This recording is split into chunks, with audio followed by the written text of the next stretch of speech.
ప్రభువునందు ప్రియమైన సంగమా, మీకందరికీ మా హృదయపూర్వకంగా వందనాలు చెల్లిస్తుంటున్నాను. ఈ దినం మంగళవారం అధ్యక్షులుగా శ్రీమతి ఎం దేవ కృపా విజయరాజు గారు, స్త్రీల ప్రెసిడెంట్ అమ్మ గారు వేదికను అలంకరించవలసినదిగా కోరుచుంటున్నాను. ధ్యానాంశము శిలువలో పాపక్షమాపణ. మరి ఈ బైబిల్ ధ్యానాంశాన్ని మరి గంటా కరుణాసాగర్ గారు చెప్పే విధానంలో ఆయనను వేదికని అలంకరించవలసిందిగా కోరుచుంటున్నాము. ప్రత్యేక పాట కాదు, శ్రీమతి సందేశం ఇచ్చుటకు శ్రీమతి వై హ్యారెట్ లాజరస్ గారు వేదికని అలంకరించవలసిందిగా కోరుచుంటున్నాను. ఈ విధంగా అధ్యక్షమ్మకు ఈ కార్యక్రమం అప్పచెబుతుంటున్నాను.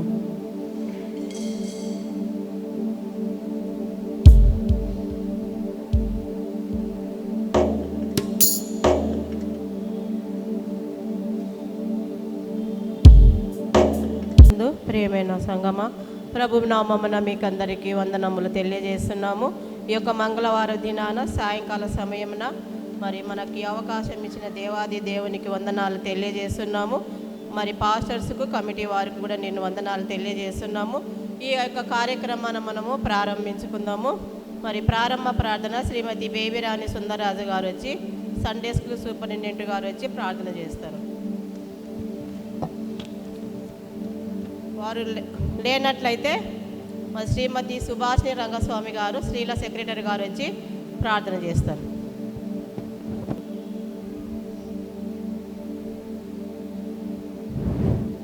ప్రార్థన చేసుకుందామా. మహాపరిశుద్ధుడైన మా ప్రియ పరలోకపు తండ్రి, నీ నామమునకు వేలాది స్తుతులు స్తోత్రం చెల్లిస్తున్నాను ప్రభువా. సమస్త ఘనత మహిమ ప్రభావం కలిగిన దేవానికి వేలాది వందనాలు తండ్రి. పరిశుద్ధుడు పరిశుద్ధుడు పరిశుద్ధుడు అని వేల కొలది దూతలతోనూ కెరూబులు శరూపులతో అని నిత్యము పొగడబడుతున్న మా తండ్రి, ఈ నామమునకు వేలాది స్తుతులు స్తోత్రం చెల్లిస్తున్నాను ప్రభువా. తండ్రి ప్రభువా, దేవ దయాదాక్షిణం గల దేవుడవు, దీర్ఘశాంతుడవు, కృపా సమృద్ధి గలవాడవు, నీతి న్యాయములు నీ సింహాసనమునకు ఆధారంలో దేవా, నీకు వేలాది వందనాలు చెల్లిస్తున్నాను తండ్రి. మరి గడిచిన కాలం అంతా తండ్రి మేము లెంట్ డేస్ జరుపుకుంటుండగా ప్రతి ఆరాధనలు తండ్రి, ప్రతిరోజు తండ్రి మరి నువ్వు మాకు తోడుగా ఉండి తండ్రి ఈ కార్యక్రమాలను తండ్రి నీకు జయప్రదంగా జరిపిస్తున్నందుకు, నీకు మహిమకరంగా ఘనంగా జరిపిస్తున్నందుకు నీకు వేలాది స్తుతులు స్తోత్రం చెల్లిస్తున్నాను ప్రభువా తండ్రి. ప్రభువా తండ్రి, మరి ఈ రోజుకి మరి 29 రోజులు ఈ లెంట్ డేస్ను తండ్రి ఇంతవరకు జరుపుకున్నటకు మాకిచ్చిన ఈ తరుణాన్ని, అవకాశాన్ని బట్టి నీకు వేలాది వందనాలు తెలియజేస్తున్నాను తండ్రి.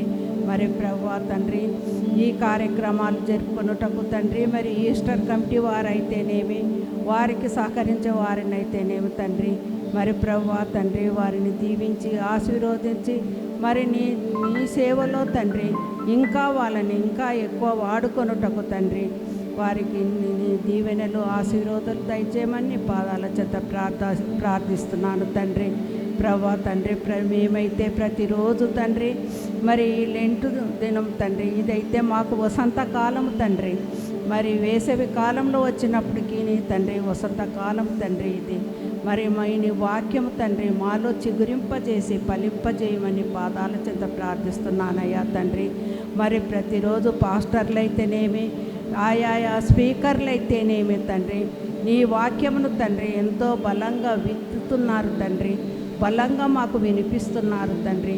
మరి మేము తండ్రి వాక్యాన్ని అనుసరించి నడుచుకుంటూ నేర్పు తండ్రి, నీతి న్యాయములు మాకు అనుసరించటం నేర్పు తండ్రి. మాలో ఉన్న మాలిన్యాన్ని, కాలుష్యాన్ని అన్నిటినీ తీసివేసి తండ్రి మమ్మల్ని పవిత్రులుగా పరిశుద్ధులుగా తండ్రి మరి మాలో ఎలాంటి దోషం లేకుండా తండ్రి మమ్మల్ని నీతిమంతులుగా నీ మార్గంలో నడిపించమని నీ పాదాల చెంత ప్రార్థిస్తున్నానయ్యా తండ్రి. మరి తండ్రి ఇంకా రాబో దినాలు కూడా తండ్రి మరి ఇలాంటి డేస్ అంతటినీ తండ్రి మరి మమ్మల్ని అందరినీ నీ కృపలో భద్రపరిచి నీకు మహిమకరంగా ఘనంగా జరుపుకొనుటకు మాకు అవకాశం దయచేయమని నీ పాదాల చెంత ప్రార్థిస్తున్నాను తండ్రి. మేము చేసే ప్రతి కార్యంలో నువ్వు మా తండ్రి నీవు మా మధ్యన ఉండి నడిపించమని నీ పాదాల చెంత ప్రార్థిస్తున్నానయ్యా తండ్రి. తండ్రి నీవు మా చెంత లేకపోతే, మా సన్నిధిలో లేకపోతే తండ్రి మేము చేసిన ప్రార్థనలన్నీ వ్యర్థమైపోతున్నాయి పోవును తండ్రి. మరి మా ప్రార్థనలు వ్యర్థం కాకుండా తండ్రి, పాస్టర్లు చెప్పే వాక్యాలు వ్యర్థం కాకుండా తండ్రి నువ్వు మాకు తోడుగా ఉండి తండ్రి, మాలో ఉండి తండ్రి మమ్మలను బలపరిచి నీ వాక్యములో తండ్రి మమ్మల్ని ప్రతి విషయంలో చక్కదిద్దుము సరిదిద్దుమని నీ పాదాల చెంత ప్రార్థిస్తూ, మరి ప్రభువా మరి నీ చిత్తమైతే మరొక ఈస్టర్ పండుగను కూడా చేసుకొనటం మాకు తరుణం దయచేయమని పాదాల చెంత ప్రార్థిస్తున్నాను తండ్రి. మరి ఈ లెంట్ డేస్ ఈరోజు వరకు ఎవరెవరో లేరో తండ్రి వారందరికీ తండ్రి నువ్వు వారి కుటుంబాలకు ఆదరణగా ఉండు తండ్రి. వారి కుటుంబాలకు నువ్వు తండ్రి యజమానిగా ఉండి వారిని నడిపించుము తండ్రి. ఎవరైతే కుటుంబ సభ్యులను కోల్పోయినారో వాళ్ళని ఆదరించుము తండ్రి, ఓదార్చుమని నీ పాదాల చెంత ప్రార్థిస్తూ, మరి ప్రతి విషయము తండ్రి సమస్తము నీ పాదాల చెంత ప్రార్థిస్తూ, మరి మేము చర్చిలో జరుపుకున్న ప్రతి కార్యము తండ్రి ప్రతి ఆరాధనను తోడుగా ఉండి నీకు మహిమకరంగా ఘనంగా జరిపించమని, మరి ఇక్కడ చేరి వచ్చిన ప్రతి ఒక్కరిని తండ్రి పేరు పేరు వరుసన దీవించి ఆశీర్వదించమని ఈ కొద్ది చిన్న ప్రార్థన నజరేయుడైన యేసయ్య అతి పరిశుద్ధ నామం అడిగి వేడుకొంచున్నాను తండ్రి, ఆమేన్. ప్రార్థించిన అమ్మగారికి వందనాలు తెలియజేస్తున్నాము. వాళ్ళమందరము కలిసి 454వ పాట అందరం కలిసి పాడుకుందాం. నేను నీ వాడనైనా.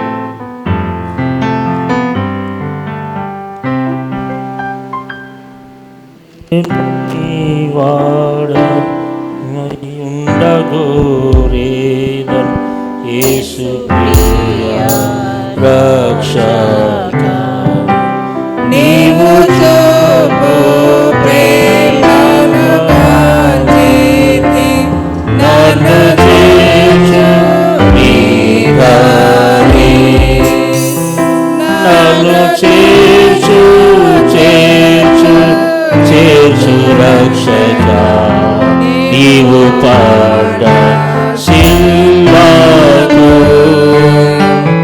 నన్ను చేర్చు చేర్చు చేర్చు రక్షక, గాయపడ రక్తకు నన్ను ప్రతిష్ట పరచు నీ నాద, నీదు కృపవల్లనే నాదునాత్మా నిన్ను నిరీక్షించు, నీ చిత్తంబు నాదగు, నన్ను చేర్చు చేర్చు చేర్చు రక్షక, నీవు పాడ సిల్వకు, నన్ను చేర్చు చేర్చు చేర్చు రక్షక, గాయపడ రక్తకు, నీదు సన్నిధిలోనిగా నుండ ఎంత దృష్టి నాకను, స్నేహితుని మాటలాడేన సర్వశక్త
చేర్చు రక్షక నీవు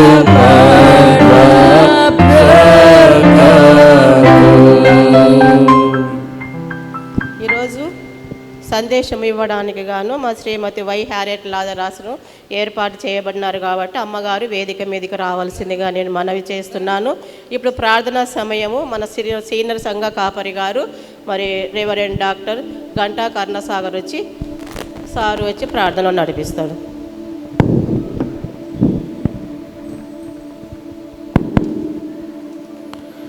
దేవుని నామానికి మహిమ కలుగును గాక. మార్కు సువార్త 5వ అధ్యాయము 36వ వచనం. మార్కు సువార్త 5వ అధ్యాయం 36వ వచనం.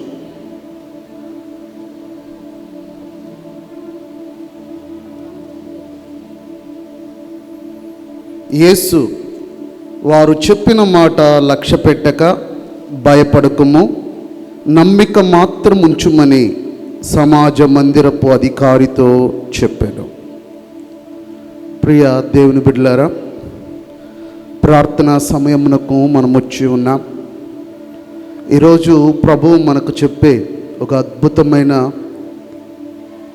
వాగ్దానం, ప్రార్థనలో ప్రభువుని నమ్మడానికి మనకు కావలసిన విశ్వాసం ఏంటంటే, వారు చెప్పిన మాట లక్ష్య పెట్టక భయపడద్దు, నమ్మిక మాత్రం ఉంచుమని సమాజ మందిరపు అధికారితో చెప్పాను. సమయమును బట్టి క్లుప్తంగా 2 మాటలు ఇక్కడ ఒక ప్రార్థనా ప్రయాణం జరుగుతూ ఉంది. 5వ అధ్యాయము 21వ వచనం నుండి యాయిరు అనే ఒక అధికారి తన కుమార్తె బాగులేదని చెప్పినప్పుడు, అయ్యా నా ఇంటికి వచ్చి నా కుమార్తెను స్వస్థపరచమన్నప్పుడు, ఆ ప్రయాణంలో ఈ యొక్క మార్కు సువార్తికుడైతే నేను వస్తున్నా పద అని యాయిరుతో యేసు ప్రభు ప్రయాణాన్ని కొనసాగిస్తాడు. ఇప్పుడు యాయిరు ప్రార్థన జరుగుతున్నట్ట, జరగడం లేదా? నా కుమార్తెను బాగు చేయమనగానే యేసు ప్రభు నేను చేస్తానని ఆయన వస్తున్నాడు. సో ఒక గొప్ప నమ్మకం కలిగింది. ఏం కలిగింది? యేసయ్య మా ఇంటికి వస్తున్నాడు, నా కుమార్తెను బాగు చేస్తాడు. సో చెప్పగానే దేవుడు నా ప్రార్థన విన్నాడు, ఆయన నాతో పాటు వస్తున్నాడు. వచ్చే మధ్యలో మరొక అంశం జరిగింది. 12 ఏళ్ళగా రక్తస్రావంతో ఉన్న ఒక స్త్రీ ఆయన కొంగు ముట్టగానే ఆమె స్వస్థపరచబడి, వెంటనే ఆ యాయిరు అక్కడ పక్కనే ఉన్నాడు. ఇప్పుడు అతనికి ప్రార్థన విషయంలో ఇంకొంచెం నమ్మకం పెరిగి ఉంటుందా లేదా? యేసు ప్రభు వస్తున్నాడు, అలాగే తను వెళ్తా తన బిడ్డ విషయమే కాదు 12 ఏళ్ళగా బాధపడే స్త్రీని కూడా బాగు చేశాడంటే, అమ్మయ్య నా ప్రార్థనకు జవాబు వస్తుంది. అయితే చూడండి 20 ఆ యొక్క మనము 30, 31 అక్కడికి వచ్చే లోపల 32వ వచనం, ఆ యొక్క 35వ వచనంలోకి వచ్చే లోపల ఒక భయంకరమైన న్యూస్ వచ్చింది. ఆ న్యూస్ ఏంటంటే, ఇక బోధకుడిని శ్రమ పెట్టద్దు, నీ కుమార్తె చనిపోయింది. అరే నేను యేసయ్యని అడగగానే యేసయ్య నాతో పాటు వచ్చాడు బాగు చేయడానికి. నా కళ్ళెదుట బాగలేని వ్యక్తిని బాగు చేశాడు. ఇక నా కుమార్తె బాగుపడిపోద్దంటే అక్కడ వచ్చి వ్యక్తులు ఏం చెప్పారంటే, ఇక శ్రమ పెట్టద్దు, ఇక ప్రార్థన చేయొద్దు, ఇక ఆగిపో, నీ కుమార్తె చనిపోయింది. అప్పుడు ప్రభు అంటున్నాడు, అయ్యా వాటన్నిటిని లక్ష్య పెట్టద్దు. నాతో ప్రేయర్ స్టార్ట్ చేసావు కదా, నన్ను నమ్మి నా దగ్గరకు వచ్చి మోకాళ్ళు ఉన్నావు కదా, నేను నీతో ప్రయాణాన్ని స్టార్ట్ చేశాను కదా, మధ్యలో అద్భుతాన్ని చూసావు కదా. ఈ ప్రయాణంలో నీ ఎదుట వచ్చే న్యూస్ చాలా భయంకరంగా ఉంటాయి. నిన్ను శ్రమ పెట్టేవి, నిన్ను బలహీనపరిచేవి, నీ విశ్వాసాన్ని సన్నగిల్లేవి, నీ నమ్మకాన్ని పోగొట్టే విషయాలు అన్నీ జరుగుతాయి. ప్రభు ఏమంటున్నాడంటే, నమ్మిక మాత్రము ఉంచము, నమ్మిన వానికి సమస్తము సాధ్యం. అంటే అయ్యా కుమార్తె చనిపోయింది, అవేవి లక్ష్య పెట్టద్దు. నాతో నువ్వు ప్రయాణం ప్రారంభించావు కదా, దాన్ని మాత్రమే నమ్ము. నేను వస్తే బాగుపడుతుంది అన్నావు కదా, ఇదిగో నీ కుమార్తె చనిపోలా, ఆమె నిద్రిస్తుంది. అక్కడ అందరూ కూడా ఇంటిలో అందరూ అపహసించారు. ఒకవైపు నమ్మకం లేదు, ఒకవైపు హేళన, నా అపనమ్మకాలు, భయంకరమైన హేళన చేస్తున్నారు. నీ దేవుడా చనిపోయిన వాళ్ళు బాగు చేస్తాడా? అందరూ కూడా యేసయ్య చెప్తుంటే నవ్విస్తున్నారు.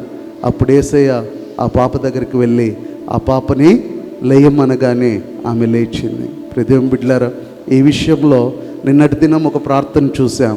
తను తగ్గించుకొని ప్రభు సన్నిధిలో ఆమె గట్టిగా పట్టుబడితే దేవుడు జవాబిచ్చాడు. ఈరోజు మరొక తండ్రిని చూస్తున్నాం. విశ్వాసంతో ప్రయాణమైన తన ప్రార్థన జీవితంలో ఎన్ని అడ్డంకులు వచ్చినా, ఎన్ని పరిస్థితులు వచ్చినా నువ్వు నమ్మిన దేవుని విషయంలో లక్ష్యం ఉంచు. ఈ చుట్టుపక్కల పరిస్థితులు జరుగుతున్న వాటి యందు నువ్వు లక్ష్య పెట్టద్దు. ఫెయిల్ అవుతామేమో, పడిపోతామేమో, జరగదేమో, ఇక లేదు, ఇక అవసరం లేదేమో అనిపిస్తుందేమో. డోంట్ వరీ, వాటిని లక్ష్య పెట్టద్దు.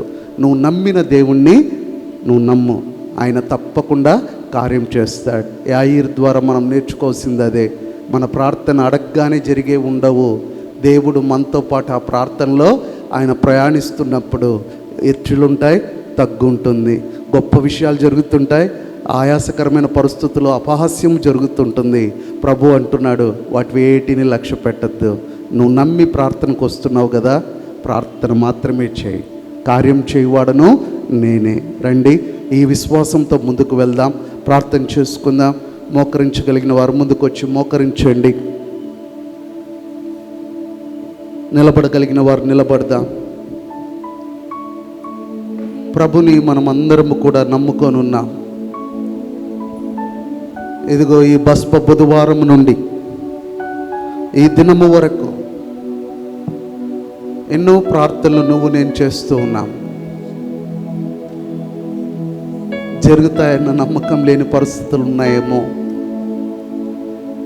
ఇది నీ వల్ల కాదనిపిస్తుందేమో, ఎంతోమంది నిన్ను హేళన చేస్తున్నారేమో, ఇది ఎన్నటికీ జరగదని నిన్ను వెనక్కి లాగుతున్నారేమో. ఇదిగో ప్రార్థన నమ్ముతున్నావు విశ్వాసి, యేసయ్య నీకు చెప్తున్న మాట ఏంటో తెలుసా? వారు చెప్పిన వాటిని వేటిని లక్ష్య పెట్టద్దు. నీ చుట్టూ జరుగుతున్న వాటి వేటి విషయంలో లక్ష్య పెట్టద్దు. నా దగ్గరకు వచ్చావు, నన్ను అడిగావు, నేను నీతో ప్రయాణిస్తున్నా. నేను నీతో మాట ఇచ్చి వచ్చినప్పుడు ఎన్ని అవరోధాలు జరిగినా, ఎన్ని ఇబ్బందులు వచ్చినా, ఎంతమంది నవ్వినా, నువ్వు నమ్మి నా చేయి పట్టుకుంటే నువ్వు గెలుస్తావే కానీ ఓడిపో. ఇది విశ్వాసం, ఇది నమ్మకం. ఆ నమ్మకంతో ప్రార్థన చేయి. ఎవరు మౌనంగా ఉండద్దు, ప్రార్థన చేయండి.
ప్రార్థన చేసుకుందాం. కృపా సత్య సంపూర్ణుడా, పరలోకపు తండ్రి, నీ నామాన్ని బట్టి నాయనా నీకు వందనాలు, స్తుతులు, స్తోత్రాలు నాయనా. ఇదిగో ప్రభువా, అయ్యా మా ప్రార్థన జీవితంలో నాయనా, అయ్యా ఈ ప్రార్థన యాత్రలో తండ్రి, అయ్యా నీ మాట నమ్మి నీ దగ్గరకు వచ్చి అయ్యా ఆశతో ప్రార్థిస్తున్న ఈ హృదయాలన్నింటినీ నీ పాద సన్నిధికి తీసుకొస్తున్నాను తండ్రి. ఇదిగో నాయనా, బిడ్డలు నిన్ను నమ్మారయ్యా. అయ్యా నీవు వారితో కూడా ప్రయాణిస్తున్నా. ఈ ప్రయాణంలో నాయన చుట్టుపక్కల అనేకులకు ప్రార్థనకు జవాబు దొరుకుతుంది. వారి జీవితాల్లో విశ్వాస సంబంధమైన కార్యాలు జరుగుతున్నప్పుడు నాయన, నేను నమ్మిన దేవుడు నా జీవితంలో కూడా చేస్తాడన్న నమ్మకంతో నాయన, విశ్వాసంతో నాయన, కన్నీటితో ప్రార్థన చేస్తున్న బిడ్డలను బట్టి నీకు వందనాలు. అయితే ప్రభువా, అయ్యా మేము ప్రయత్నిస్తున్నవి, మేము అడుగుతున్నవి అయ్యా మాకు దూరం అవుతున్నప్పుడు, అయ్యా ఇది సాధ్యం కాదన్న వార్త మేము వింటూ ఉన్నప్పుడు నాయన, అనేక మార్లు మా విశ్వాసంలో వెనకబడిపోయిన సందర్భాలు ఉన్నాయి తండ్రి. అయితే నైనా మీరు యాయిరు గారికి చెప్పిన రీతిగా తండ్రి, అయ్యా మేము నమ్మిక మాత్రం ఉంచడానికి అయ్యా మమ్మల్ని బలపరచు ప్రభువా. మేము ఊహించని గొప్ప కార్యాలు చేసే దేవుడు అని నాయన ఆ తండ్రి ప్రార్థనలో నాయన మాకు నేర్పించిన దేవానికి స్తుతులు స్తోత్రములు తెలియజేస్తూ ఉన్నాం. ఇగో తండ్రి, నిన్ను మాత్రమే నమ్మి నీ ద్వారా కార్యం జరగాలని నాయన ఆశగా కనిపెట్టుకున్న బిడ్డలు మీ చేతికి అప్పగిస్తున్నాను. ఏ విషయంలో ప్రభువా అయ్యా నీ కార్యము నాయన బిడ్డలు చూడాలని ఆశపడుతున్నారో నీ చిత్తంలో నాయన వారి కార్యములను జరిపించమని ప్రార్థిస్తూ ఉన్నాం. ఇగో తండ్రి, అయ్యా నీ సన్నిధి మా ఇళ్ళ ఉంచుతూ ఉన్నాం. మా బిడ్డలకు నాయన ఎగ్జామ్ రాస్తున్నారు, మంచిగా ఎగ్జామ్ రాయటం కృపను దయచేయండి. అలాగే నాయన ఫస్ట్ క్లాస్ నుంచి అయ్యా 9th క్లాస్ వరకు నాయన రాబో వారాల్లో ఫైనల్ ఎగ్జామ్ జరగబోతున్నాయి. బిడ్డలకు నాయన మంచి జ్ఞానము, ఆరోగ్యము బిడ్డలకు మీరు దయచేయండి తండ్రి. అలాగే నాయన కుటుంబాల్లో నా తండ్రి అయా చదువు పూర్తయి ఉద్యోగాల కొరకు చూస్తున్న బిడ్డలకు నాయన మంచి ఉద్యోగాలు ఇవ్వండి. వివాహాల కొరకు నాయన ఆశగా కనిపెట్టుకున్న బిడ్డలకు నాయన అయా వివాహాలు నాయన మీరు జరిపించమని ప్రార్థిస్తూ ఉన్నాం. అలాగనే తండ్రి అయా నాయన పెళ్ళిళ్ళై ఇదిగో ప్రభువా బిడ్డల కొరకు ఆశగా కనిపెట్టుకున్నారు నాయన. నువ్వే కార్యం చేయాలని నీతోనే బిడ్డలు విశ్వాసంతో ప్రయాణిస్తున్నారు తండ్రి. అయా ఊహించని గొప్ప కార్యాలతో నాయన ఈ సంఘంలో బిడ్డల్ని సాక్షులుగా నిలబెట్టమని ప్రార్థిస్తున్నాను. అలాగే నాయన కుటుంబంలో ఉన్న ఆర్థిక పరిస్థితుల కొరకు, అనారోగ్యం కొరకు, సమాధానం లేని పరిస్థితుల కొరకు నీ సన్నిధికి వస్తున్నాం. అయా ప్రతి కుటుంబాన్ని మీరు దర్శించండి అయ్యా. మీరు మా ఇంట ఉంటే అయా ప్రతి దాంట్లో మాకు విజయం వస్తుంది నాయన. యాయిరు వలె మేము ప్రార్థిస్తూ ఉన్నాం. దయచేసి మా గృహమును దర్శించండి, మా పరిస్థితులను చక్కదిద్దండి, మమ్మల్ని బాగు చేసి నీ సాక్షులుగా మమ్మల్ని వాడుకోమని నీ సన్నిధి ఎల్లప్పుడూ మాకు తోడుగా ఉంటుందని నమ్ముతున్నాం. ఇగో తండ్రి, ఈరోజు మందిరంలో నాయన ఈ యొక్క లెంట్ డేస్ కార్యక్రమం ఏమి అయా దీని తర్వాత నాయన ఇగో దైవజనులు ప్రభా అయా ప్రవీణ్ ప్రగడాల గారి అయా జ్ఞాపకార్థ స్తుతి కూడికను జ్ఞాపకం పెట్టుకుంటూ అయా క్రీస్తునందు హతసాక్షులైన వారందరినీ జ్ఞాపకం చేసుకొని అయా ప్రార్థించడానికి గిబ్సన్ హాల్లో సిద్ధపరచబడిన ప్రార్థనను బట్టి కూడా నీ సన్నిధికి వస్తున్నాం. అయా అందరం నాయన ఆ సేవకునికి ప్రభువా అటువంటి నాయన సత్యము కొరకు, వాక్యము కొరకు నాయన అయా సువార్త కొరకు ప్రాణాలు అర్పించి సమస్యలు ఎదుర్కొంటున్న వారి కొరకు ఏకకంఠంతో ప్రార్థించడానికి అయా మమ్మల్ని అందరినీ ప్రేరేపించి నడిపించమని ప్రార్థిస్తున్నాం. ఎటువంటి ఆటంకం లేకుండా మీటింగ్ను కూడా ఘనంగా జరిపించండి. ఇగో తండ్రి అయా ఆరాధనలు ముందుకు వెళ్తూ ఉన్నాం. మీరే ముందుండి సమస్తం నడిపిస్తారని నమ్ముచు ఈ కొద్ది విన్నపం యేసుక్రీస్తు పేరిట వేడుకుంటున్నాం తండ్రి. ఆమేన్. దయచేసి అందరం కూర్చున్నాం. ఆత్మీయంగా మరి ప్రార్థన సమయాన్ని నడిపించేటటువంటి దైవజనులకు నేను వందనాలు తెలియజేస్తున్నాను.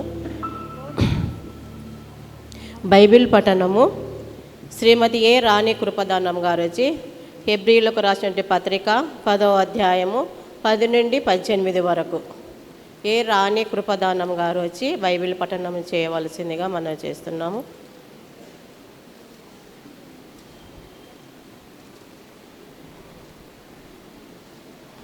రాలేనట్లయితే పి ప్రభావతి దేవసాయం గారు వచ్చి బైబిల్ పఠనం చదివిస్తారు.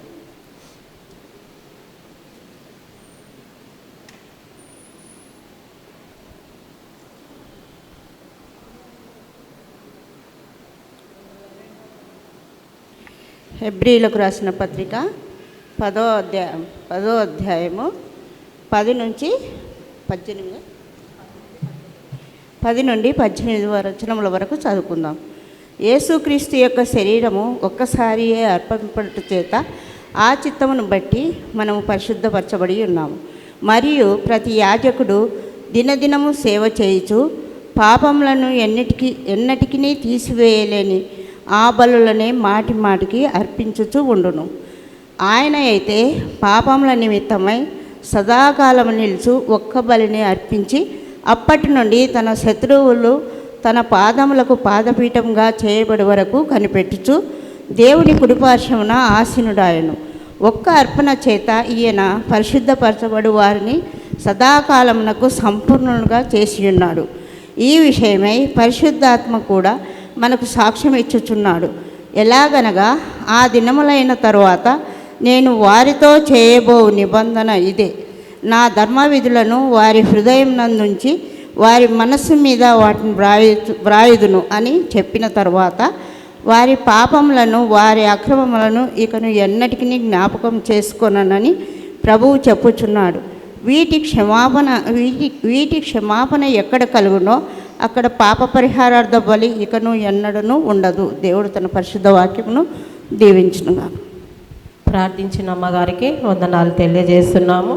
ఇప్పుడు విజయ సుశీల టీం అని పాట ఉంది, ప్రత్యేకమైన పాట. అంతకంటే ముందుగా మన స్త్రీల సమాజం వారు ఒక ప్రత్యేకమైన పాటల తర్వాత విజయ సుశీల టీం వారు వచ్చి ನಮ್ಮ ప్రత్యేక పాట పాడగలరు.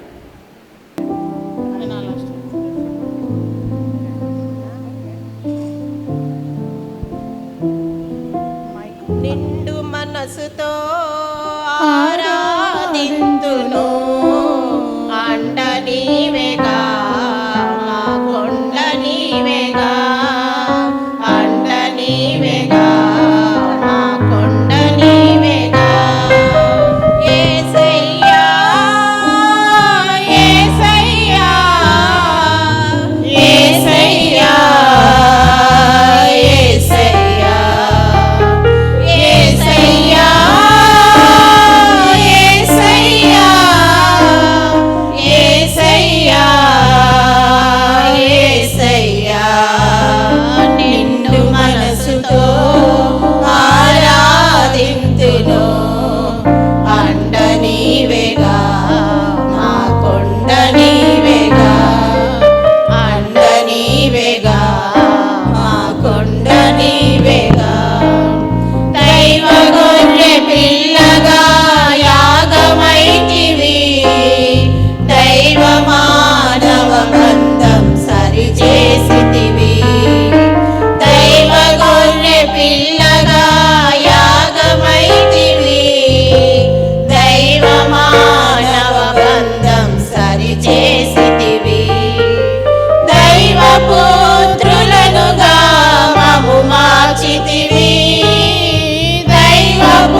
ఆకాశానికి భూమికి మధ్య వేలాడుచున్నావా, ఆలోకానికి మమ్ములు చేర్చ నిశ్చలమైనవా.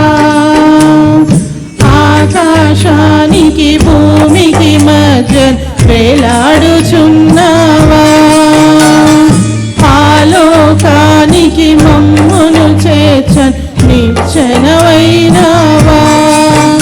మహనీయుడా నీ బలియాగం, మహనీయుడా నీ బలియాగం, మరువలేని మధుర పర్వం. ఆకాశానికి భూమికి మధ్యను వేలాడుచున్నావా, ఆలోకానికి మమ్ములు చేర్చ నిశ్చలమైనవా.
ఆకాశానికి భూమికి మధ్య వేలాడుచున్నావా, ఆలోకానికి మమ్ములు చేర్చ నిశ్చలమైనవా.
క్షమించితివా,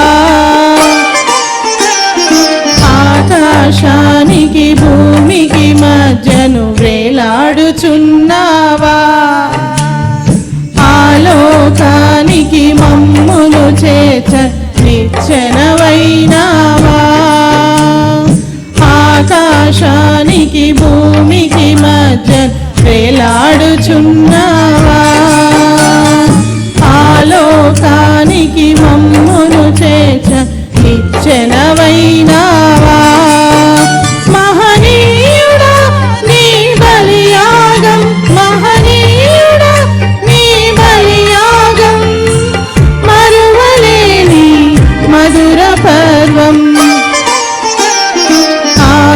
ఆకాశానికి భూమికి మధ్యను వేలాడుచున్నావా ఆలోకానికి మమ్మును చేర్చన్ నిచ్చనవైనావా. Thank you. మాకు ఈ పాడడానికి ఈ అవకాశాన్ని ఇచ్చినటువంటి మా స్త్రీల ప్రెసిడెంట్ దేవకృపా విజయరాజమ్మ గారికి, ఈస్టర్ కమిటీ వారికి వందనాలు చెల్లిస్తున్నాం. చక్కగా పాడి వినిపించినటువంటి మరి టీము వారికి అందరికీ నేను వందనాలు తెలియజేస్తున్నాను. ఇప్పుడు మన ముఖ్య అంశమునకు వచ్చి ఉంటున్నాము. మరి ఈరోజు ఏర్పాటైనటువంటి అమ్మగారు శ్రీమతి వై హ్యారెట్ లాజరస్ గారు మనకి ఇప్పుడు వాక్య సందేశాన్ని అందజేస్తారు.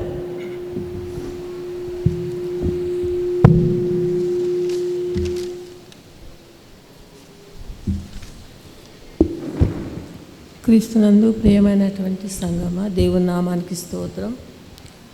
మొట్టమొదటిగా ఈ సమయం ఇచ్చినటువంటి దేవదేవునికి కృతజ్ఞతాస్తుతులు చెల్లిస్తున్నాను. అలాగనే మా స్త్రీల సమాజం ప్రెసిడెంట్ గారికి, సెక్రటరీ గారికి, పెద్దలకు, చేరి వచ్చిన మీ అందరికి కూడా నా వందనాలు. ఆ విధంగానే ఈస్టర్ కమిటీ వారికి, సెక్రటరీస్, తర్వాత వీళ్ళందరికీ కూడా నా వందనాలు చెల్లించుకుంటున్నాను. ఒక చిన్న ప్రార్థన చేసుకుందాం.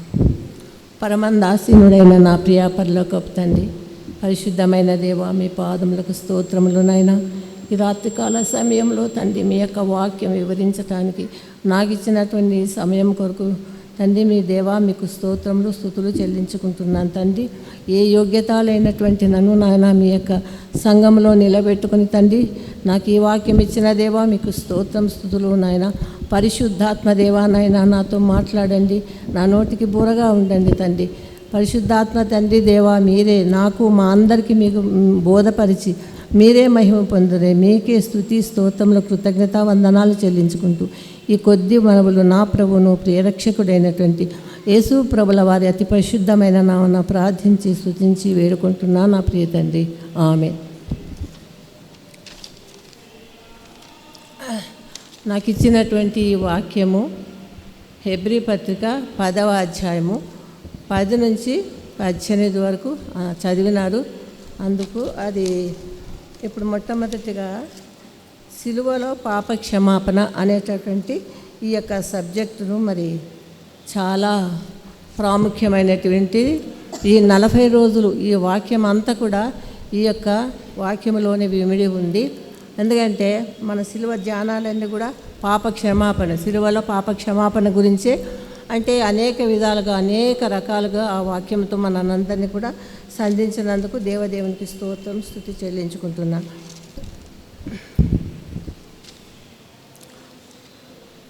పాపం అనగా అంటే సిలువలో పాప క్షమాపణ అన్నట్టు అసలు పాపం అంటే ఏంటి? ఆజ్ఞాతిక్రమమే పాపం. ఆదికాండంలో మనం చూసినట్లయితే 3వ అధ్యాయంలో ఆదాము అవ్వను మరి ఏదైనా తోటలో పెట్టినప్పుడు వాళ్ళు తినవద్దన్నటువంటి పండు తిన్నారు, ఆజ్ఞను అతిక్రమించినారు. కాబట్టి అదే పాపంగా పరిణమించి ఆ పాపం అంతా కూడా ఈ సర్వలోకానికి సంప్రాప్తమైంది. ఆ యొక్క పాపాన్ని తీసివేయడానికి యేసు ప్రభుల వారు ఈ లోకానికి వచ్చినట్టుగా మనము చూస్తూ ఉన్నాము. యెహోవా దేవుడు ఈ ఆదాము అవ్వలు పాపం చేసిన తర్వాత పాపం వల్ల వచ్చు జీతం మరణం, ఆ రక్తము ప్రోక్షించనదే పాప క్షమాపణ లేదని ప్రతి ఒక్క గ్రంథాలు, ప్రతి ఒక్క వేదాలు, తర్వాత అన్ని మతాలు కూడా చెప్తున్నాయి. అప్పుడు ఇక్కడ పాప క్షమాపణ జరగాలి. ఎందుకంటే రక్తము చిందించినదే పాప క్షమాపణ లేదు. కాబట్టి యెహోవా దేవుడు అక్కడ ఏదైనా తోటలో ఆ ఆదాము అవ్వలు పాపం చేసిన తర్వాత అక్కడ ఒక మొట్టమొదటి బలి అర్పింపబడింది. ఆ బలే అది మొట్టమొదటి బలి. ఆ బలి అర్పించిన తరువాత ఆ యొక్క గొర్రె మేకల బలి అర్పించిన తర్వాత ఆ యొక్క ఇది ఉంటుంది కదా గొర్రెల ఆ యొక్క చర్మంతో వాళ్ళకు చొక్కాయలను కుట్టించిన తర్వాత వాళ్ళను బయటికి పంపినాడు. అంటే మొట్టమొదటి బలి అక్కడ ఏదైనా తోటలో జరిగినట్లుగా మనము చూస్తూ ఉన్నాం.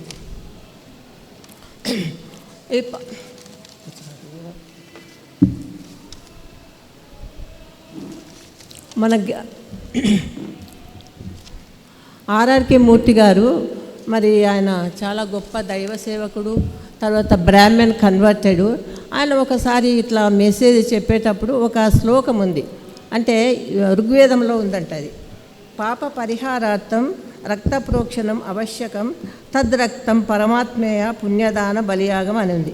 అంటే పాపాలు పరిహారం కావాలంటే రక్తము ప్రోక్షించాలి. అంటే ఏదన్నా రక్తం తర్వాత ఆవశ్యకం తద్రక్త, ఆ రక్తం ఎవరిదై ఉండాలంట?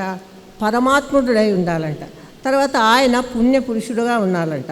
ఆ రక్తం కూడా దానంగా బలిగా అర్పించబడాలా అని ఉంది. కానీ ఈ యొక్క విషయాన్ని ఏ గ్రంథంలో ఉంది, కానీ ఈలో ప్రపంచంలో ఇక్కడ ఉన్నటువంటి మానవులు ఎవరు కూడా ఈ త్యాగం చేయలేదు. యేసు ప్రభువుల వారు మాత్రమే ఈ యొక్క త్యాగం చేసినట్టుగా మనం చూస్తూ ఉన్నాం. హెబ్రీ పత్రిక 10వ అధ్యాయము 1వ వచనం చదువుకుందాం. హెబ్రీ పత్రిక 10వ అధ్యాయం 1వ వచనం.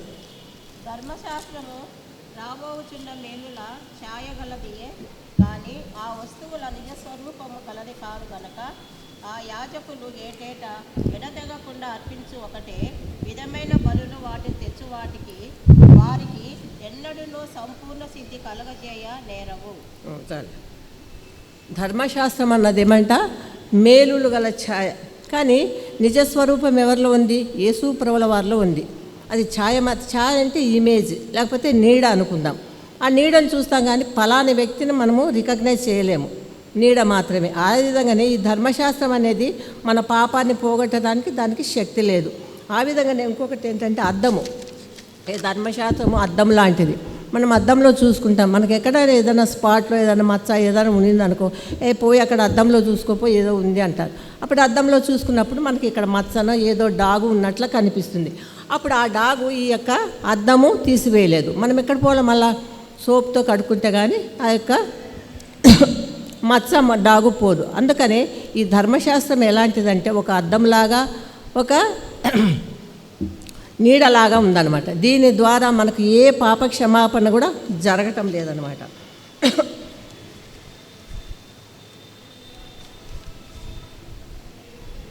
తర్వాత ఈ ధర్మశాస్త్రంలో ఏముందంటే కంటికి కన్ను, పంటికి పన్ను. నువ్వు పన్ను పగలగొట్టే వాళ్ళు మళ్ళా వాళ్ళ పన్ను పగలగొట్టాల్సిందే, ఊడగొట్టాల. ఆ విధంగానే వాళ్ళు పాపం చేస్తే కంటికి కన్ను, పంటికి పన్ను. కంటికి కన్ను ఒకవేళ వాళ్ళు పొడిచినారనుకో, మనం కూడా పొడవాల్సిందే. ధర్మశాస్త్రం ఆ విధంగా చెప్తుంది. కానీ మన నూతన బంధంలోకి వచ్చేవరకు యేసు ప్రభువుల అట్లా చెప్పలేదు. నీవు ఒక చెంప కొట్టే ఇంకొక చెంప తిప్పమని చెప్పినారన్నమాట. ధర్మశాస్త్రము కంటికి కన్ను, పంటికి పన్ను. మన యేసయ్య వచ్చిన తర్వాత అవన్నీ లేదనమాట, అవన్నీ తీసివేసినాడు అనమాట. ఇప్పుడు ఇశ్రాయేలీలకు 10 ఆజ్ఞలు ఇచ్చినారు. ఆ 10 ఆజ్ఞలు గల ధర్మశాస్త్రం ఇచ్చినారు. తర్వాత ఈ పాపం పోవాలంటే ఇశ్రాయేలీలు ఏం చేయాలి అంటే పాప పరిహారార్థ బలులు చెల్లించాలి. అది ఏ విధంగా చెల్లించాలి అంటే నేను చాలా క్లుప్తంగా చెప్తాను, అంటే చాలా పెద్ద సబ్జెక్టు కాబట్టి. అక్కడ గుడారము, టెబర్నికల్ అంటే గుడారం ఉంటుంది. ఆ గుడారంలో 3 భాగాలుగా ఉంటుంది. మొదట ఆవరణము, తర్వాత పరిశుద్ధ స్థలము, తర్వాత అతి పరిశుద్ధ స్థలము. ఈ 3 స్థలాలు ఉంటాయి. ఈ 2 స్థలాల్లో మాత్రం వీళ్ళందరూ పోవచ్చు. ఆవరణం బయట ఇశ్రాయేలు ప్రజలు ఉంటారు. పరిశుద్ధ స్థలంలో కొన్ని వస్తువులు ఉంటాయి, అవన్నీ వివరించాలంటే లేట్ అవుతుంది. అతి పరిశుద్ధ స్థలంలో మాత్రము అక్కడ బల్ల, పీట, తర్వాత అహరోని చిగురించిన కర్ర, బలిపీఠం, ఇవన్నీ ఉంటాయి, చాలా ఉన్నాయి.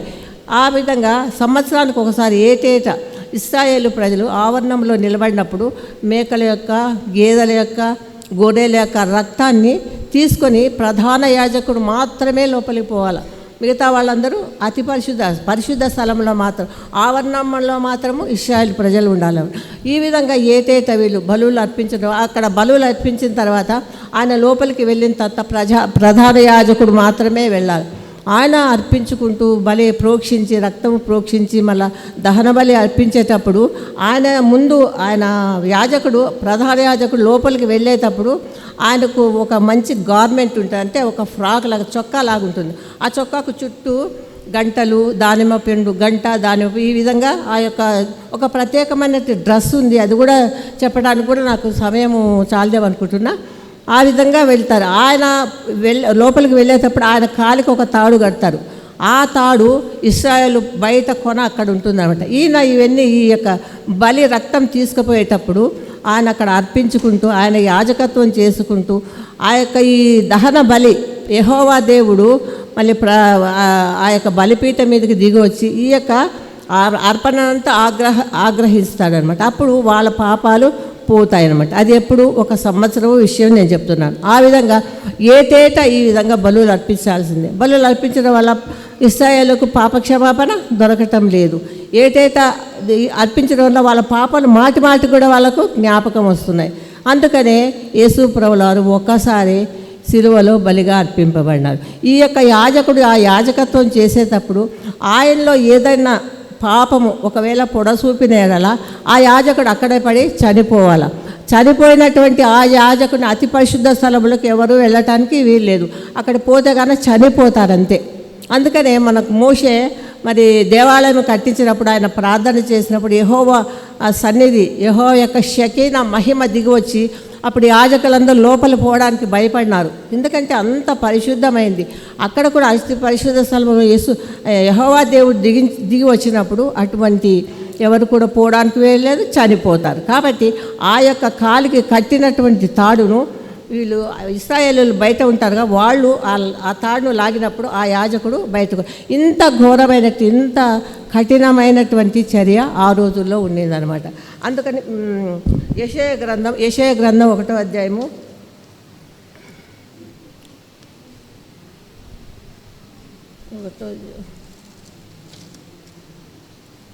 11-13 యెషయా గ్రంథం 1:11 నుంచి 13 వరకు.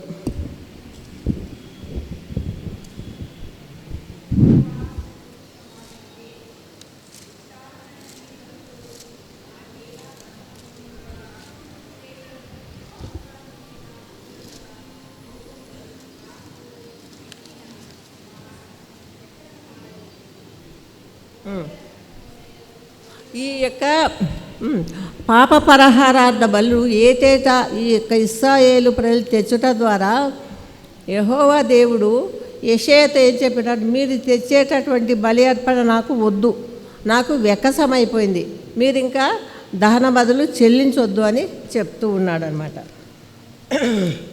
ఈ యొక్క బలులు అర్పించడం వలన ఏటేటా అర్పించడం వల్ల ఈ యొక్క పాపాలు వాళ్ళ యొక్క ఇశ్రాయేలీయుల పాపాలు మరీ అంటే రిపీట్గా జ్ఞాపకం వస్తున్నాయి. అదో నేను ఈ పాపం చేసిన కాబట్టి మళ్ళీ నెక్స్ట్ ఇయర్ మళ్ళా ఈ విధంగా అంటే తరతరములు కూడా వాళ్ళు ఆ విధంగానే ఇశ్రాయేలు బలి అర్పించుకుంటూ వచ్చినాడు.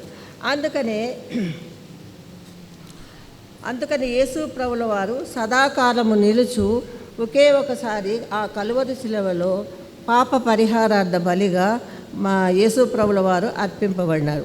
ఎవరి కొరకు? మనందరి పాపముల కొరకు, అతిక్రమముల కొరకు.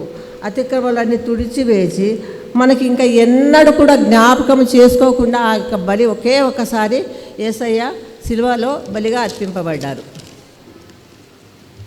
సిలువను గూర్చినటువంటి వార్త నశించుచున్న వారికి వేరేతనం, రక్షింపబడుతున్న మనకు దేవుని శక్తి. యేసయ్య పాపరహితుడు, పాపుల కొరకు పాపులలో చేరక ప్రత్యేకమైనటువంటి వాడు. యేసయ్య రక్తము మన పాపములన్నిటిని కడిగి శుద్ధి చేస్తుందన్నమాట. యేసయ్య జననం ప్రత్యేకం. యేసు ప్రభుల వారి జన్మం ఇంతకుముందు మాకు శీల మీటింగ్లో కూడా చెప్పాను. యేసయ్య యొక్క జన్మము ప్రత్యేకం. తర్వాత ఎందుకంటే మానవులు లాగా ఇప్పుడు ఉన్న దేవతలు అనబడే వాళ్ళందరూ కూడా మామూలుగా జనరల్గా మనం ఎట్లా జన్మిస్తాం అట్లనే జన్మించాం.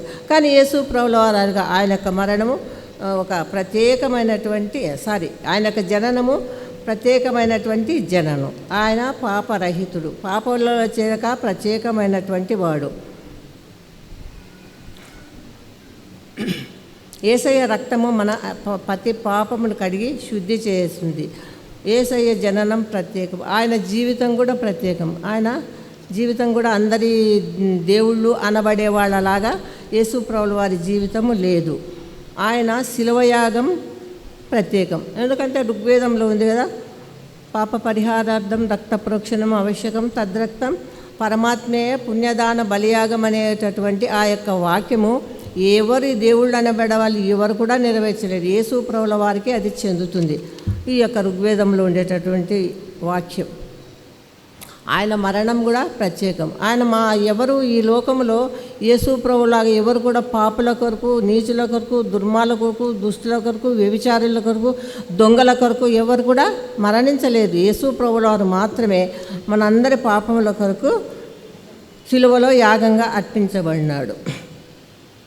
ఆయన యొక్క జీవితం ప్రత్యేకం. తర్వాత ఆయన యొక్క మరణము కూడా ప్రత్యేకమే. ఎవరు కూడా మన కొరకు ఎవరు మరణించలేదు. ఆ విధంగా ఆయన పునరుద్ధానం కూడా. ఈ రోజు వరకు దేవుళ్ళు అనేవాళ్ళు ఏదో పాతిపెట్టి ఏదో ఎంత జీవ సమాధి అది అన్నారు కదా, అవన్నీ వ్యర్థము.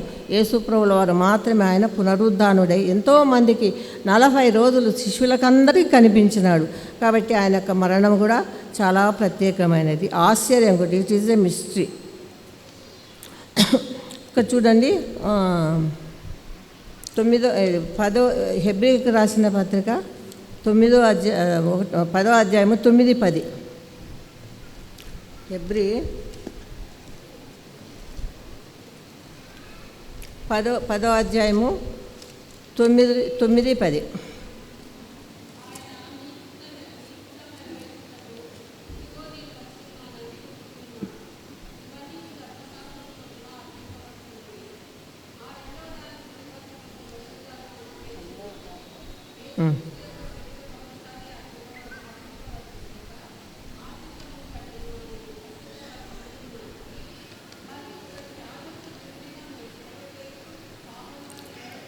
చాలు సరోజ సార్. హెబ్రీ పత్రిక 10:9-10లో ఈ యొక్క రెండవ అర్పణ అంటే యేసు ప్రభుల వారి బలి అర్పణ, శిలువలో యాగం చేసినటువంటి ఆ యొక్క బలి అర్పణను అది స్థిరపరచటానికి మొదటి బలియాగాన్ని కొట్టివేసినాడు దేవుడు. మనకు 9:10లో ఉంది. ఎందుకంటే ఇశ్రాయేలీలు పాప పరిహారార్థ బలు అది చెల్లవు. ఎందుకంటే దాని వల్ల మానవులకు ఏ యొక్క పాపక్షమాపణ కలగటం లేదు. అందుకనే దాన్ని కొట్టివేసినారనమాట. పాత నిబంధన ఈ పాప పరిహారార్థ బలులన్నీ కొట్టివేసినారు. యేసు ప్రభుల బలి మాత్రం ఇప్పుడు మనకు నిలిచి ఉంది. ఎక్కడ పాప క్షమాపణ ఉంటుందో అక్కడ పాప పరిహారార్థ బలి అవసరం లేదు. ఎందుకంటే యేసు ప్రభుల వారు మన పాపములన్నీ క్షమించినాడు కాదు, మళ్ళీ ఇంకా గొర్రెలు మేకల రక్తాన్ని మనం బలిగా అర్పించవలసిన అవసరము అస్సలు లేదనమాట. ఇంకోటి హెబ్రీ పత్రిక 8వ అధ్యాయము 10వ వచనం.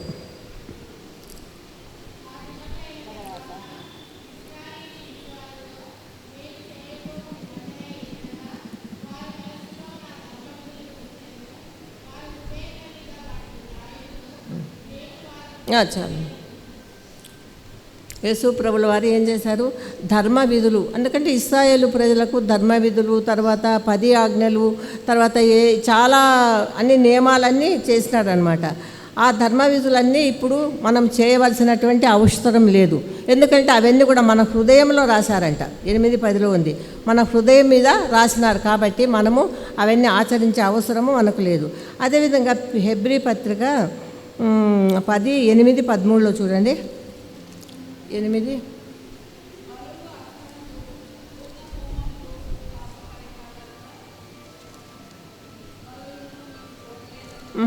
ఆయన క్రొత్త నిబంధన అని చెప్పుట చేత మొదటి దానిని పాతగా చేసి ఉన్నాడు.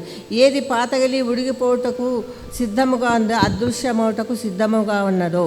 అంటే ఆయన పాత నిబంధన అని చెప్పుట చేత మొదటి దాని పాత, అంటే ఇశ్రాయేలు చేసేటటువంటి బలి అర్పణలన్నీ పాతది ఏదైతే పాతగా అయిపోయిందో అది ఉడిగిపోయి అది అదృశ్యమవుటకు సిద్ధంగా ఉంది. కాబట్టి పాత నిబంధన అంతా కూడా యేసు ప్రభుల వారు కొట్టివేసినారు. అవి మనం చేసేటటువంటి అవసరం మనకు లేదు. ఆ విధంగా ఆ పాత నిబంధన కొట్టేసినారు కాబట్టి ఇప్పుడు కొత్త నిబంధన ఏది? మనకు యేసు ప్రభుల వారు మన కోసం సిలువలో బలియాగం చేయడం, మన పాపములు క్షమించడం, ఇవన్నీ కూడా ఇది స్థిరపరచిన. యేసు ప్రభులు ఈ లోకానికి వచ్చి సిలువలో బలిగా అర్పించబడినటువంటి నిబంధన స్థిరపరిచి పాత నిబంధనను కొట్టివేసినారనమాట. అది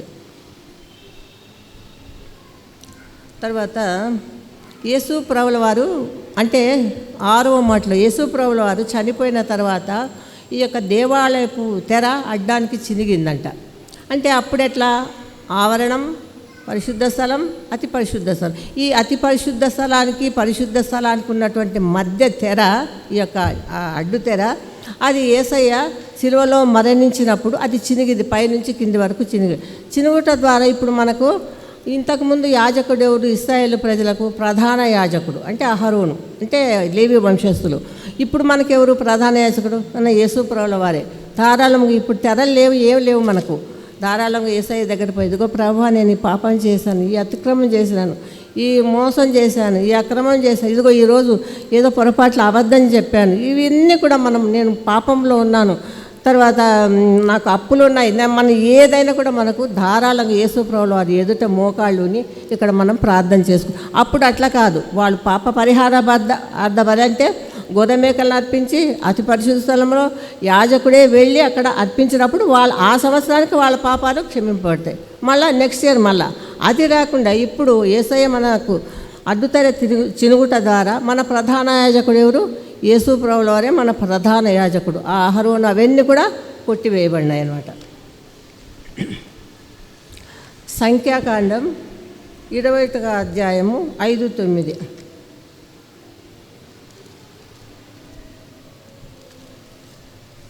మన ప్రధాన యాజకుడు అహరోను కాదు, ఇప్పుడు మన ప్రధాన యాజకుడు ఎవరు? యేసుప్రభుల వారే మన ప్రధాన యాజకుడు. సంఖ్యాకాండం 21:5-9.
ఇక్కడ ఏం జరిగిందంటే ఇశ్రాయేలీలు వాళ్ళు ఐగుప్తు నుంచి మొదలుపెట్టి అరణ్య ప్రయాణంలో అంతా కూడా ఎప్పుడు కూడా యెహోవాకు విరోధంగానే ప్రవర్తించినాడు.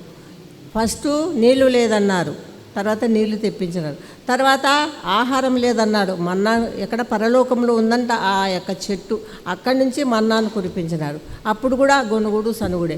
తర్వాత ఈ యొక్క కీరకాయలు, బీరకాయలు, దోసకాయలు, చిన్నుల్లిపాయలు, ఉల్లిపాయలు అవన్నీ తింటా ఉన్నాము, మాంసం లేదు, ఏం లేదు అని అక్కడ ఇది పొయ్యిల దగ్గర కూర్చొని ఏడుస్తుంటే అప్పుడు పూరేళ్ళని కురిపించినారు. ఎంతో ఒక 3 feet వచ్చినాయంట అవి. పూరేళ్ళు అంటే ఒక విధమైన పక్షులు, మాంసం. అప్పుడు ఆ యొక్క పూరేళ్లను కురిపించి అప్పుడు వాళ్ళని తృప్తిపరిచినారు. కానీ ఆ యొక్క పూరేళ్ళు తిని ఆ యొక్క మాంసము వాళ్ళ పళ్ళ సందులో ఉండగానే దేవుని ఉగ్రత వాళ్ళ మీదకి వచ్చింది. ఎప్పుడు విసిగిస్తూనే ఉన్నారు. ఈ విధంగా ఇప్పుడు కూడా ఈ విధంగా విసిగిస్తుంటే అప్పుడు ఏం చేసినారంటే యెహోవా దేవుడు వాళ్ళకు తాపకరమైనటువంటి సర్పాలను పంపించినారు. అవి కరవగానే కుట్టగానే చనిపోతున్నారు. ఇశ్రాయేలు ప్రజలందరూ చాలామంది చనిపోతూ ఉన్నారు. అప్పుడు మోషే మన యెహోవా దేవునికి మొరపెట్టి ఈ విధంగా ఉంది తండ్రి ప్రభువా ఏం చేయాలన్నప్పుడు అప్పుడు నీవు ఒక సర్పాన్ని, అది కూడా ఇత్తడి సర్పాన్ని చేయించి అది ఒక స్తంభానికి పెట్టి నువ్వు ఈ యొక్క కాటు తిన్నటువంటి ప్రతి ఒక్కరు కూడా ఆ యొక్క స్తంభం వైపు చూడాలి. చూసి నిదానించి, అక్కడ మనకు బైబిల్లో నిదానించి చూసినప్పుడు వాళ్ళ యొక్క సర్పాలు బారిన పడకుండా వాళ్ళందరూ బ్రతికినారనమాట. ఆ విధంగానే మన యేసు ప్రభుల వారు పాపముల చేత, అపరాధముల చేత పాపములోను మరణాంధకారంలో ఉన్నటువంటి మనను యేసు ప్రభుల వారు రక్షించినారు.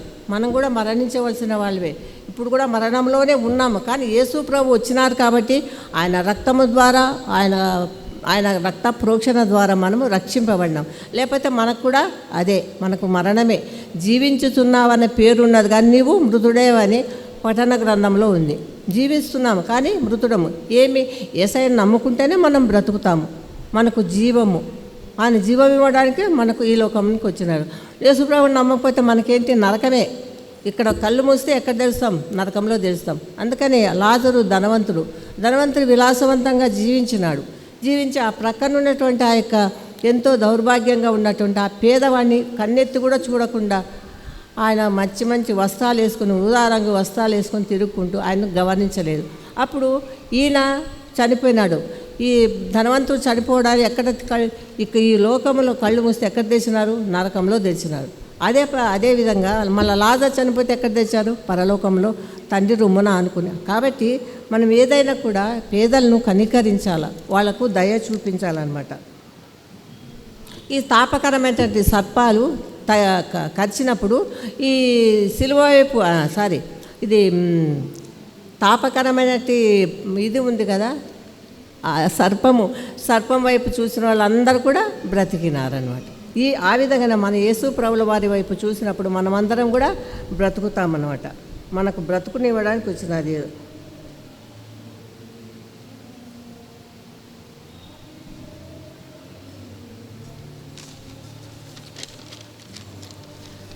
కొలస్సీ పత్రిక 2:13-17.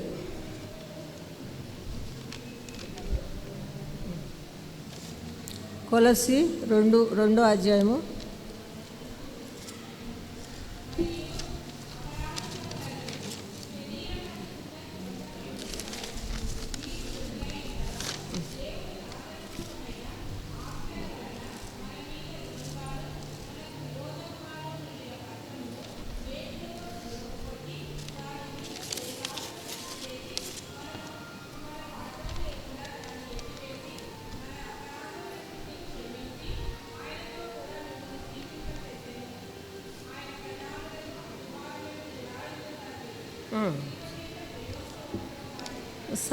ఉషా చంద్ర ఇక్కడ కొలస్సీ పత్రికలో ఏం చేశారు ప్రభు?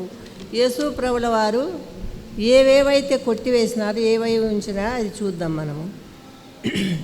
సిలువలో అన్నీ నెరవేర్చిన 10 ఆజ్ఞలు నెరవేర్చినారు. మనము నెరవేర్చలేము అవి. అందుకని ఆ 10 ఆజ్ఞలు మన హృదయం మీద రాసినాడు. ఇంతకుముందు చూసినాం మనం దాంట్లో, ఇది హెబ్రీ 8లో ఆయన మన హృదయం మీద అది రాసినాడు. కాబట్టి మనము 10 ఆజ్ఞలు పాటించేటటువంటి అవసరము మనకు లేదు. తర్వాత క్రొత్త నిబంధనలో మనకి ఏమి ఇచ్చినారు? ఈ 10 ఆజ్ఞలకు బదులు 2 ఆజ్ఞలు ఇచ్చినారు. ఒకటి, నీ దేవుణ్ణి నీ పూర్ణ హృదయంతో, నీ పూర్ణ ఆత్మతో, మీ పూర్ణ శక్తితో నీ దేవుడైన యెహోవాను సేవించాలి. నిన్ను వరే నీ పొరుగువాన్ని ప్రేమించాలి. అంటే ఇవి 2 ఆజ్ఞలు. 10 ఆజ్ఞలను యేసుప్రభువు వచ్చిన తర్వాత అవి 2 ఆజ్ఞలుగా మార్చబడినాయి అన్నమాట. యేసుప్రభువుల వారిని పూజించాలా, ప్రేమించాలా, పూర్ణాత్మతో పూర్ణ మనసుతో సేవించాలి. తర్వాత నిన్ను వరే నీ పొరుగువాడిని కూడా ప్రేమించాలి.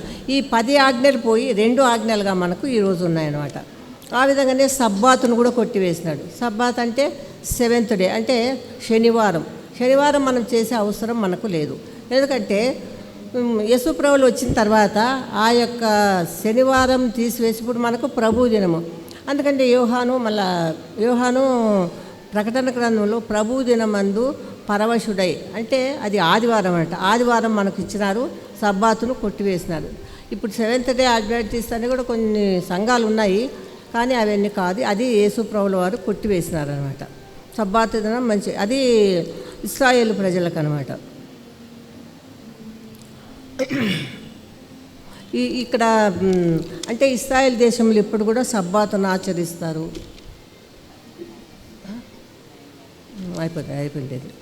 ఇశ్రాయేలీలు సబ్బాతును ఆచరిస్తారు. ఈ సున్నతి కూడా కొట్టివేసినారు. సున్నతి అంటే అది సిప్పోరా పాత నిబంధన కాలంలో వాళ్ళ అబ్బాయికి సున్నతి చేసింది కదా. ఆ విధంగా ఆ సున్నతి ఆచారం కూడా మనకి ఇప్పుడు లేదు. మనకి ఎక్కడ సున్నతి కావాలంటే మన హృదయాలలో సున్నతి కావాలి. మన హృదయాలలో సున్నతి కావాలంటే నేను హృదయము వేరు, హార్ట్ అంటే గుండె వేరు, హృదయం అంటే దేవునికి సంబంధించింది. ఆ హృదయములో సున్నతి కావాలి మనకు. అంటే మన హృదయాలను మనం చీల్చుకోవాలి. ఏంటి? పాపమును, శాపమును, ఈర్ష్యలు, కక్షలు, అసూయలు, పగలు, ద్వేషాలు, విమతములు, మత్తతులు, అల్లరితో, ఇవన్నీ కూడా మన హృదయంలో ఉన్నాయి. హృదయం అన్నిటికంటే మోసకరమైనది. అది ఘోరమైనటువంటి వ్యాధి కలది. కాబట్టి ఆ యొక్క హృదయాన్ని మనము అంటే సున్నతి చేసుకోవాలి. మనకు శారీరకమైనటువంటి సున్నతి మనకు ఇప్పుడు అవసరం లేదు. ఎందుకంటే ముస్లిమ్స్ వాళ్ళు చేసుకుంటారు, తర్వాత ఇస్రాయిల్ ప్రజలు ఈ రోజు కూడా సున్నతి ఆచరిస్తూ ఉన్నారనమాట. పండుగలు, తర్వాత అమావాస్యలు, పున్నాలు, తర్వాత కోతకాలపు పండుగలు, ఇవన్నీ కూడా యేసుప్రభువారు ఇవన్నీ కూడా నెరవేర్చినారు. కాబట్టి మనకు అవన్నీ కూడా ఇప్పుడు అవసరం లేదు. కోతకాల పండుగ అంటే కొన్ని చర్చెస్లో చేస్తారు, మరి అది కోతకాల పండుగని చేసుకుంటారు, అది వాళ్ళ ఇష్టం అది అనమాట. అందుకని ఇంతవరకు మరి యేసుప్రభుల వారు మనకు ఇచ్చినటువంటి ఈ ఆజ్ఞలను ఆయన రక్తములో మనం కడుగబడి శుద్ధీకరింపబడి అయిపోయిందని కాదు, దాన్ని ఆ ప్రభు ఇచ్చినటువంటి రక్షణను మన జీవితకాలం మనం చనిపోయే వరకు ఆ రక్షణను మనం చేతి పట్టుకోవాలి. మనము దాని నుంచి తొలగిపోకూడదు. ప్రతిరోజు యేసు ప్రభువుల వారితో కనెక్ట్ అయి ఉండాలి. ఆయన చెప్పినట్లుగా ఆయన అడుగు జాడల్లో నడిస్తే తప్పకుండా మనము పరలోక రాజ్యం చేరుతాము. కాబట్టి మనం యేసయ్యని నమ్ముకున్నాము అనేది కాదు, కానీ నీ జీవితంలో నువ్వు ఎలా జీవిస్తున్నావు, నీ యొక్క రహస్య జీవితమే అది కరెక్ట్ అయినటువంటి జీవితం. నువ్వు ఒంటరిగా ఉన్నప్పుడు ఏమి ఆలోచిస్తున్నావు, ఏమి తలంచుతున్నావు, ఏం చేస్తున్నావు అనేదే ప్రభు చూస్తాడు. మనం బాహ్యంగా ఒకవేళ మంచిగా ఉండొచ్చు, కానీ నీ హృదయంలో ఏముందో, హృదయము చాలా భయంకరమైందంట. అందుకనే మనము చాలా జాగ్రత్తగా మనము క్రిస్టియన్స్ మనము జీవించాలన్నమాట. మళ్ళీ ఇదే అనుకూల సమయం, ఇదే రక్షణ దినం. మరి ఎవరైనా అంగీకరించుకుంటే యేసయ్యను అంగీకరించండి. తర్వాత మనకు ఇంకా ఇది కృపకాలంలో ఉన్నాము, ఇది దాటిపోయిందంటే మనకు క్షమాపణ లేదు. పరిశుద్ధాత్మ దేవుడు పైకి ఎత్తబడతారు, ఇక్కడ సైతానుడు వస్తారు. కాబట్టి కృప అంటే గ్రేస్ పీరియడ్లో ఉన్నాము ఇప్పుడు. ఇది పోయిందంటే మనకు ఇంకా ఇప్పుడే మనం ఇదే అనుకూల సమయం, ఇదే రక్షణ దినం. కాబట్టి మనం అందరం కూడా జాగ్రత్తగా ముందు పడతాను. పాపాల సంద్రమందున పయనించు వేళలో పాషాణ మనసు మార్చి నన్ను పరిశుద్ధుని చేశావయా. పాపాల సంద్రమందున పయనించు వేళలో పాషాణ మనసు మార్చి నన్ను పరిశుద్ధుని చేశావయా. ఏ రీతి నీ రుణం తీర్చుకుందునేసువా, ఏ దిక్కులేని నన్ను ప్రేమించినావయా. ఎంతో కృపను చూపి నన్ను దీవించినావయా. ఏ రీతి నీ రుణం తీర్చుకుందునేసువా. నా పాప శిక్ష సిలువపై భరించినావయా. నా దోషముల గ్రహించి నన్ను క్షమించినావయా. నా పాప శిక్ష సిలువపై భరించినావయా. నా దోషముల గ్రహించి నన్ను క్షమించినావయా. ఏ రీతి నీ రుణం తీర్చుకుందునేసువా, ఏ దిక్కులేని నన్ను ప్రేమించినావయా. ఎంతో కృపను చూపి నన్ను దీవించినావయా. ఏ రీతి నీ రుణం తీర్చుకుందునేసువా. Thank you. ఈ సమయం ఇచ్చినటువంటి కమిటీ వారికి, స్త్రీల సమాజం వారికి. మరి అమ్మగారు సిలువలో పాప క్షమాపణ అనే అంశం మీద చాలా అంశాలు చెప్పినారు, 10 అంశాల వరకు చెప్పినారు. మరి అమ్మగారు మరి చక్కగా మరి వివరించి దాన్ని మరి పాట ద్వారా కూడా తెలియజేసినారు.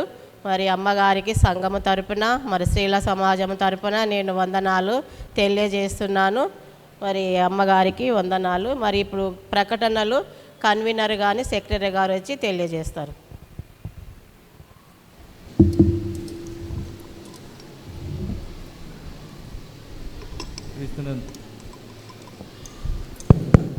క్రీస్తునందు ప్రేమైన సంఘస్థులందరికీ వందనములు చెల్లిస్తున్నాను. ఈరోజు ఆరాధన కార్యక్రమాన్ని అధ్యక్షులుగా ఉండి నడిపించినటువంటి శ్రీమతి ఎం దేవకృప విజయరాజు గారు శీల ప్రెసిడెంట్ గారికి వందనములు. అదేవిధంగా ప్రారంభ ప్రార్థన చేసినటువంటి సుభాషిణి రంగస్వామి గారికి కూడా వందనములు. మరి ప్రార్థన సమయాన్ని జరిపించినటువంటి సీనియర్ సంఘ కాపరి గారికి ప్రత్యేక వందనములు చెల్లిస్తున్నాను. బైబిల్ పఠనము చదివినటువంటి శ్రీమతి ప్రభావతి దేవసాయం గారికి వందనములు. మరి ప్రత్యేక పాటలు పాడినటువంటి శీల సమాజం వారికి కూడా ప్రత్యేక వందనములు చెల్లిస్తున్నాను. మరి సందేశాన్ని వినిపించినటువంటి శ్రీమతి వై హ్యారియట్ లాజరస్ గారు కూడా ప్రత్యేక వందనములు చెల్లిస్తున్నాను.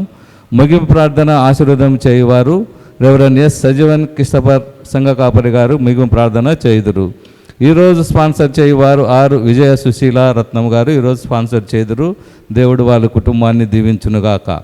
మరి రేపు రోజున యొక్క ప్రోగ్రాం యొక్క వివరములు, మరి రేపు అధ్యక్షులుగా ఉండి నడిపించేవారు రెవరెండ్ డాక్టర్ గంటా కరుణ సాగర్ గారు రేపు అధ్యక్షులుగా ఉండి నడిపిస్తారు.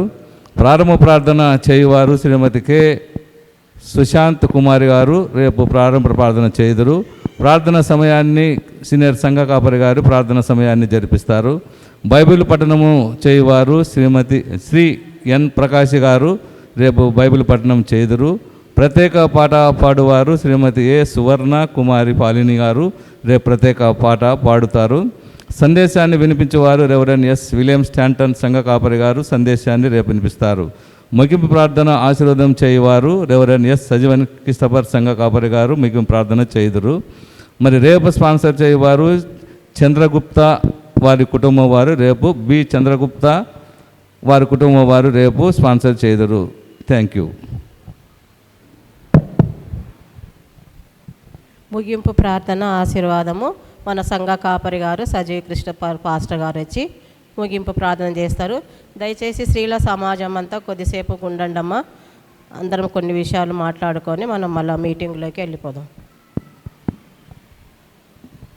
వారులారా, ఈ కార్యక్రమం తర్వాత దయచేసి మీరందరూ ఈ రిఫ్రెష్మెంట్స్ తీసుకొని గిబ్సన్ ప్రేయర్ హాల్కు మరి ప్రవీణ్ ప్రగాఢాల గారి యొక్క మరి మెమొరబుల్ డే యొక్క జ్ఞాపకార్థ కూడిక ఉంది కాబట్టి దయచేసి అక్కడికి మీరందరూ రావాలని మిమ్మల్ని అందరినీ ప్రేమపూర్వకంగా ఆహ్వానిస్తున్నాం. మరి కార్యక్రమం ఒక 1 అవర్ ఉంటుంది అంతే. 1 అవర్ తర్వాత మీ కొరకు మరి భోజనాలు కూడా ఏర్పాటు చేశారు వారు. కాబట్టి దాదాపుగా ఒక 500 మంది వరకు భోజనాలు ఏర్పాటు చేశారు.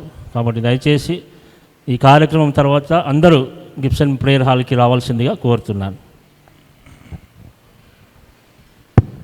అందరం నిలుచుండి ముగింపు ప్రార్థన ఆశీర్వాదంతో ఈ లెంట్ 30వ దినం ఒక ప్రార్థన కూడా ముగించుకుందాం.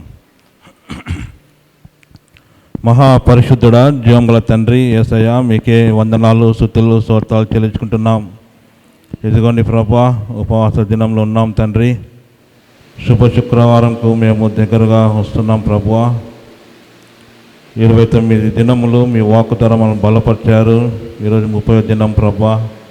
గొప్పనైనా శ్రేష్టమైన వాక్కు తండ్రి మీరు తండ్రి అందించినందుకు గొప్ప దేవా మీకే వందనాలు స్తోత్రాలు చెల్లించుకుంటున్నాం. శ్రీమతి వై హ్యారియట్ లాజరస్ గారు దీవించండి, ఆశ్రయించండి. వారి కుటుంబం దీవించండి, ఆశ్రయించమని ప్రార్థిస్తున్నాం. అధ్యక్షురాలుగా ఉండి నడిపించిన శ్రీమతి దేవకృప విజయరాజు గారు శ్రీల ప్రెసిడెంట్ గారు దీవించండి, ఆశ్రయించమని ప్రార్థిస్తున్నాం. మా శీల సమాజంను ప్రభా పేరు పైన దీవించండి, ఆశీర్వదించండి ప్రభా. మరి శీల సమాజంలో సెక్రటరీ గారిని, ట్రెజరర్ గారిని ప్రభా, మరి వర్కింగ్ కమిటీ వాళ్ళు ఎవరైతే ప్రభా మా శీల సమాజం జ్ఞాపకం చేసుకొని దీవించండి, ఆశీర్వదించమని ప్రార్థిస్తున్నాం తండ్రి. విత్తబడిన వాక్కును వ్యర్థం కాకుండా తండ్రి నూరంతలుగా ఫలించటకు సహాయం దయచేయమని ప్రార్థిస్తున్నాం. తిరిగి మేము ఇళ్ళకు వెలుచుండగా క్షేమకరంగా మమ్మల్ని గృహాలు చేర్చమని ప్రార్థిస్తున్నాం. ఒకవేళ మేము సజీవంగా ఉన్నట్లయితే గొప్పనైనా తిరిగి రేపు ఉదయం తండ్రి జీవముల దేవుని ఆరాధించటకు కృపగల దేవా సహాయం దయచేయమని ప్రార్థిస్తున్నాం. స్పాన్సర్ చేసిన కుటుంబాన్ని దీవించండి, ఆశీర్వదించమని ప్రార్థిస్తున్నాం. ఘనతయు మహిమ ప్రభావాలు మీకే అర్పిస్తూ రాణన యేసుక్రీస్తు జీవం గల పరిశుద్ధ నామంలో అడిగి వేకుంటున్నాం మా గొప్ప తండ్రి, ఆమెన్. మన తండ్రి అయిన దేవుని యొక్క ప్రేమ, మన ప్రభును రక్షకుడైన యేసుక్రీస్తు యొక్క కృప, పరిశుద్ధాత్మ యొక్క సహవాసము ఇప్పుడు ఎల్లప్పుడు సదాకాలం తోడై నడిపించును గాక. ఆమేన్. హల్లెలూయా హల్లెలూయా హల్లెలూయా హల్లెలూయా. స్తోత్రం యేసు, స్తోత్రం యేసు, స్తోత్రం యేసు, స్తోత్రం యేసు. Thank you Jesus, thank you Jesus, thank you Jesus, thank you Jesus. Hallelujah, hallelujah, hallelujah, hallelujah. అందరికీ వందనాలు.